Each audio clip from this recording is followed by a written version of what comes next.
Film diawali dengan diperlihatkan seorang pria culun, kurus, kering, kayak cacing kermini sedang curhat ke teman-temannya. Pria ini bernama Craig Kettner. Enaknya dipanggil Craig apa Kettner ya? Kettner aja deh. Soalnya kalau Craig ntar gua salah nyebut malah jadi Craig. Kettner curhat soal mantan pacarnya yang baru aja mutusin dia. Teman-temannya lalu memberi semangat dan mengatakan jika masih banyak cewek lain di luar sana. Get Marnie back, she has got to believe that from the second I mark that down in my calendar as a day of rejoicement. Ternyata mantannya Kettner yang bernama Marin ini tinggal serumah dengan Kettner beserta seluruh anggota keluarga Kettner. Ya mungkin karena keluarganya Kettner udah yakin kalau Kettner bakal nikah sama Marin ya. Padahal kan enggak. Ternyata alasan Marin mutusin Kettner adalah karena ia terlalu culun. Sehingga Marin ini kurang puas sama Kettner. Ya seperti biasalah cewek. I'm really happy that you are doing so well with the lady. Kemudian scene berpindah dan diperlihatkan Kettner sedang bekerja sebagai petugas pemeriksa barang di bandara. Ketika sedang bekerja ini, Kettner melihat seorang betina cantik yang jadi tipenya dia banget. Betina cantik itu bernama Molly. Ketika Kettner memeriksa barang bawaan Molly, Kettner terlihat gugup dan canggung. Boarding pass. Thanks. Setelah selesai, Molly langsung menuju pesawat dan pesawat akan segera berangkat. Saat Molly akan duduk, dia baru sadar handphonenya nggak ada di kantong. Molly lalu meminta temannya buat nelpon HP-nya. Ternyata Kettner lah yang memegang HP-nya Molly. Molly meminta Kettner membawanya dulu HP-nya dia dan memohon agar Kettner mau mengembalikannya di sebuah pesta. Hello, thank God you have my phone. My name is Molly McLeish. Yes, no, of course, I know exactly where that is. It's actually... Singkat cerita, Kettner pergi ke pesta yang dimaksudkan Molly. Di sana ternyata sudah ada Molly yang menunggunya. Molly pun sangat berterima kasih karena Kettner mau mengembalikan HP-nya. Molly lalu meminta Kettner untuk mengikuti pesta tersebut. Saat sedang menikmati pesta, Kettner terlibat masalah dengan adiknya Molly dan menyebabkan Kettner diusir dari pesta. Molly yang merasa bersalah karena kelakuan adiknya meminta maaf kepada Kettner. Molly pun mengajak Kettner untuk menonton pertandingan hoki es besok. You know what? I'd like to make it up to you. Are you free tomorrow night? Hockey, yes, I do. Great. There's 2 tickets, so maybe bring a friend. Fairly well, dear princess. Until our magic carpets are light from Agra. Besoknya, Kettner mengajak temannya yang bernama Steiner buat nemenin dia ketemuan sama Molly. Ternyata Molly juga mengajak temannya juga yang bernama Patty. Kukira Baywan, ternyata ngajak kawan. Mereka berempat lalu menonton pertandingan hoki es dengan sangat seronok. Seronok itu asik ya, bahasa Malaysia. Tapi lebih bagus kalau misalkan asik gitu, bahasa Indonesia kan. Di sini tanpa sadar, Kettner dan Molly terlihat seperti orang yang sedang pacaran.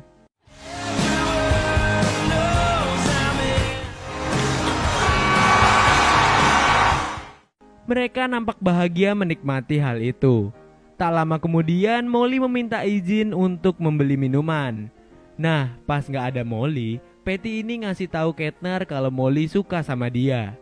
Mendengar hal itu, sontak raut wajah Kettner berubah jadi kayak orang goblok. Kirk, Molly's into you. Scene berpindah lagi dan diperlihatkan Kettner sedang main bowling sama teman-temannya. Di sana Kettner cerita semuanya tentang Molly, tapi teman-temannya malah nyuruh Kettner menjauhi Molly. Menurut mereka, standarnya Molly terlalu tinggi buat Kettner. Tak lama setelah berkata begitu, ada panggilan masuk di HP-nya Kettner. Ternyata itu adalah telepon dari Molly yang mengajaknya berkencan. Teman-temannya Kettner tercengang terheran-heran mengetahui jika Molly mengajaknya berkencan. Hari kencan pun tiba. Terlihat Kettner dan Molly sedang makan di restoran bintang 5. Molly nampak sangat bahagia dengan hal itu. Barely. I probably just asked for directions to the beach. Are you nervous? Yes. Setelah makan, mereka berjalan-jalan berdua menikmati udara malam di kota itu sambil menceritakan diri mereka masing-masing. Anjay, udah kayak sinetron. Sinetron nggak gitu. Emang film kayak gitu sebenarnya. Oke, monolog. TSA today, is there a tomorrow? Anyway, I'm bored of me. What about you? Oh, me? I'll be at work and I'll look out the window and I'll see all those.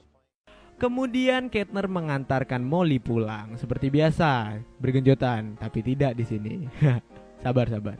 Tapi karena suasananya sangat mendukung, mereka pun bertukar ludah di dalam mobil. Tuh kan, bertukar ludah. Lagi dan lagi Kettner menceritakan kencannya dengan Molly ke teman-temannya.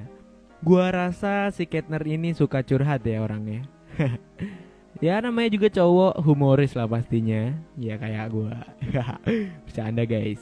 Lanjut ya. Temen-temennya gak ada yang percaya sama perkataan Kettner. Ya kali si culun cungkring kayak Kettner gini berani adu jigong sama cewek cantik, mulus dan idaman ke Molly. Gitu mungkin yang ada di pikiran temen-temennya Kettner. Kettner loh ya, temennya bukan Kettner. Kettner lalu berkata jika dia akan segera mengenalkan Molly ke kedua orang tuanya. Well, she asked me. I don't know. What was I supposed to say? Well, she's coming at lunch with my parents on Sunday. What?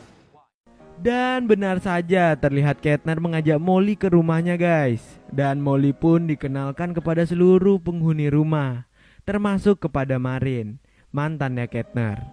Di sini Marin terlihat cemburu karena pacar barunya Kettner lebih cantik darinya. Saat makan siang bersama, terlihat Marin berdandan secantik mungkin agar tidak kalah dengan Molly.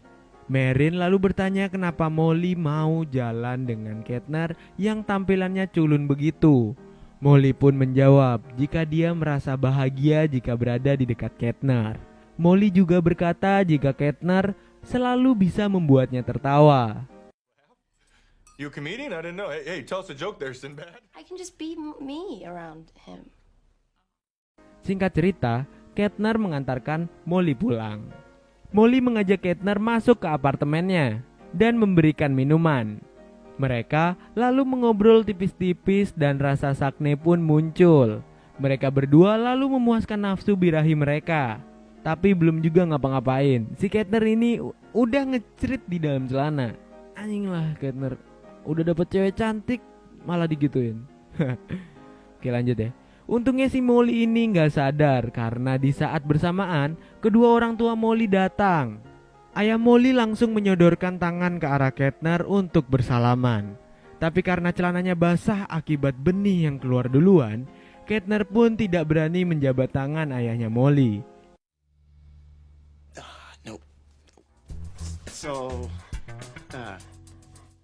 Lalu, Kettner pun langsung pergi tanpa menguapkan salam kepada orang tua Molly.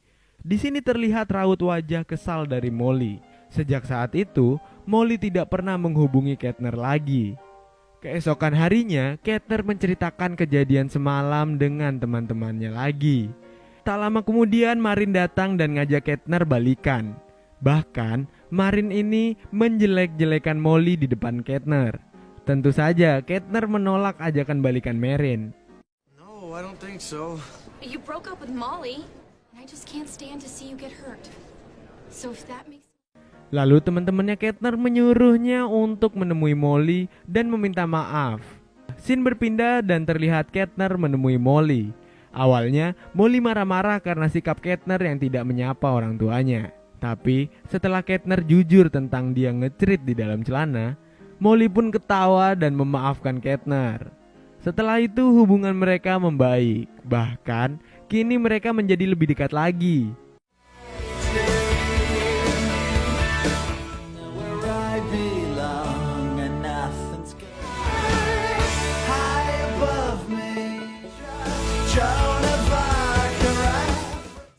Adegan berpindah lagi ketika Kettner dan Molly sedang jalan berdua. Di sana, Molly cerita kalau hubungannya dia dan adiknya sedang memburuk. Kettner lalu menyarankan agar Molly membuat pesta untuk adiknya. Dan Molly menyetujui saran dari Kettner tersebut. Pesta pun dimulai. Di pesta itu, Kettner bertemu lagi dengan orang tua Molly.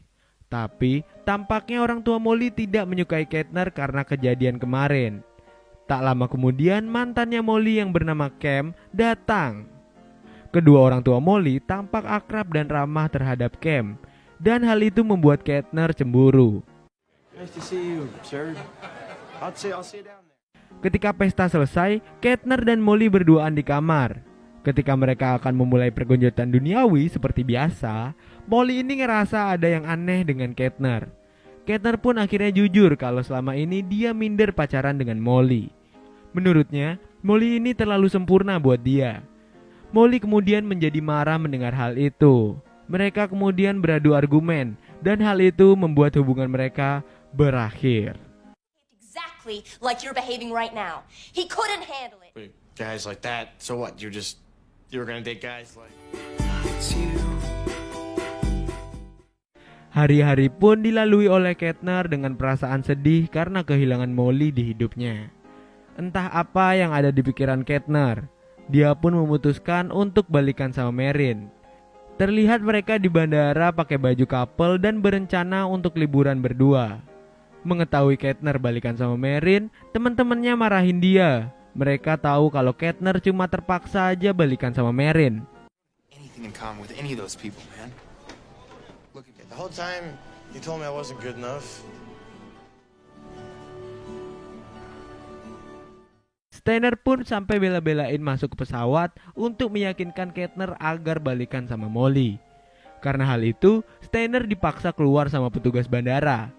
Kemudian, Steiner menelpon Molly dan menyuruhnya untuk segera ke bandara menemui Kettner. Setelah Molly sampai di bandara, Steiner langsung menelpon temannya yang kerja sebagai tukang parkir bandara. Steiner meminta agar dia membatalkan keberangkatan pesawat yang ditumpangi Kettner. Kettner sadar kalau dia tidak bahagia dengan Marin. Mengetahui jika Molly ada di bandara, Kettner segera bergegas untuk menemuinya. Tapi Marin berusaha menghalang-halanginya.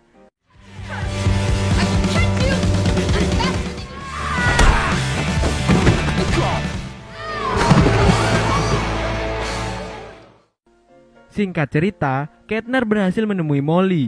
Mereka berdua saling meminta maaf ke Idul Fitri atas kesalahan mereka. Film pun ditutup dengan Kettner dan Molly bertukar ludah. Dan film pun tamat. Itu tadi alur cerita film See Out of My League dari Nikmatin Alur.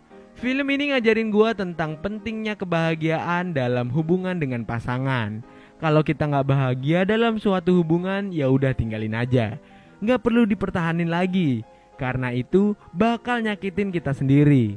Tapi sebaliknya, jika kita merasa bahagia sama hubungan itu, ya udah berjuang buat pertahanin hubungan itu gimana pun caranya.